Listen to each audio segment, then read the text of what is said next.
What if your home were so well trained for the cold that even without power, it could remain comfortable for days, as if the building itself knew how to protect you?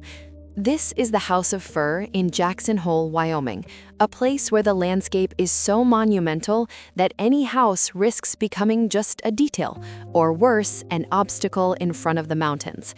Here, the architecture begins with very clear priorities: privacy, completely unobstructed views, and a level of thermal performance so efficient that the cost of maintaining the house stops being a constant concern, especially for a retired couple who wanted to age in place calmly, close to family, without depending on future adaptations. And the site demanded intelligence. The surrounding neighborhood included other houses, streets, and visual interference. So instead of trying to impose itself as a single volume, the House of Fir adopts a more subtle strategy. It spreads out into connected pavilions, like three aligned bodies working together to block what doesn't matter and frame exactly what does.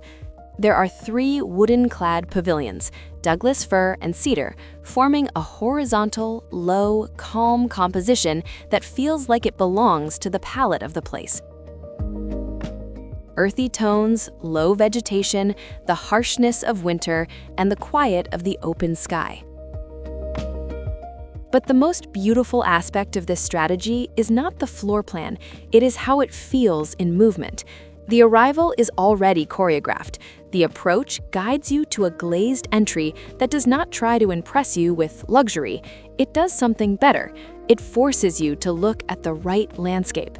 The glass is placed like a precise frame, pulling your gaze directly toward the Grand Tetons, as if the house were saying, before you enter, understand why this place matters. And as you walk along the main corridor, the circulation spine, a quiet trick unfolds. The house's external winged walls systematically block unwanted side views. The house does not show you neighbors, it shows you mountains, horizon, and silence. This is privacy built through geometry. The first pavilion is the social heart, an integrated kitchen and dining area with an open living room designed for everyday life and for hosting. The second pavilion includes an office and a guest studio with bedroom and bathroom, as if the house had a parallel world ready for visitors without disrupting the couple's routine. And the third pavilion intentionally shifts direction. It turns to create a pocket of privacy, block the main road, and form a more protected zone for the primary suite, along with the garage and mudroom, that essential space in snowy climates where the house begins before the living room.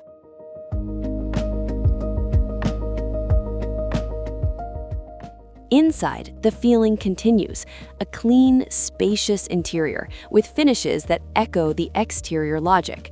Wood appears in deep tones similar to the outside, especially in cabinetry, the dining table, bedroom furniture, and built-ins, creating warmth that balances the technical rigor of the building's performance.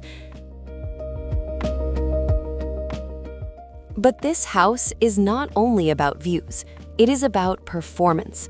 The House of Fir follows passive house principles, an extremely airtight envelope, double walls with super insulation, hydronic radiant floor heating, and high-performance triple-glazed windows. None of this appears as flashy technology.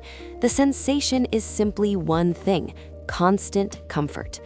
Light enters intelligently, especially through south-facing openings protected by generous overhangs.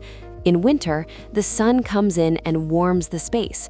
In summer, the shade controls excess heat.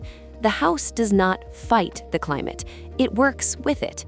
And there is concrete proof that this works, because during one winter, the couple lost power and the house remained comfortable for 4 consecutive days, even in Wyoming's brutal cold. This kind of detail changes everything because it makes clear that the architecture here is not about aesthetics, it is about safety. Externally, the materiality reinforces belonging. Dark vertical Douglas fir cladding blends with the surrounding tones, while horizontal cedar bands create subtle variations, as if the house had texture, not a facade. The angled walls and crisp corners give the ensemble an air of quiet precision. Nothing is decorative. Everything feels inevitable. In the end, you realize that the House of Fur is a home made for real life and for time. It does not rely on excess. It relies on the right decisions, spreading out to create privacy, aligning to frame the landscape, and being built as a shelter that works even when the world outside becomes hostile. It is a house that does not try to compete with the mountains. It makes an agreement with them. And perhaps that is why it is so powerful, because instead of shouting architecture, it whispers comfort, silence, and presence, with the landscape as its witness every single day.